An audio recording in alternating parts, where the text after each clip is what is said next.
C'est le plus gros coup de filet jamais mené contre la mafia calabraise en Europe. Il a débuté ce matin à l'aube. Plus de 2700 policiers mobilisés, dont la moitié en Italie.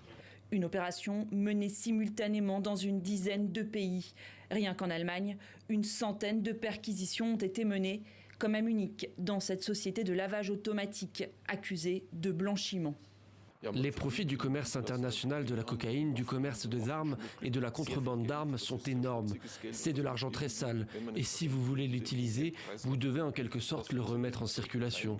Cela se fait avec l'aide de ces petites entreprises, mais aussi avec des restaurants ou des lieux comparables. Ici, c'est un endroit où l'argent a été blanchi. Considérée comme la mafia la plus riche et puissante d'Italie, la 'Ndrangheta domine le marché de la cocaïne sur le vieux continent. Entre 2019 et 2022, l'organisation en aurait fait transiter près de 25 tonnes, notamment via les ports de Gioia Tauro dans son fief en Calabre, d'Anvers en Belgique ou encore de Rotterdam aux Pays-Bas.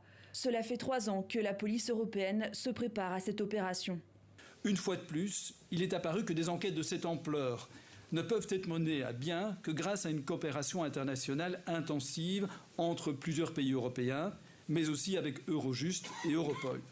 Bilan des opérations à ce stade, plus de 130 arrestations en Allemagne, en Belgique et en Italie, ainsi que 25 millions d'euros de sociétés et biens immobiliers saisis.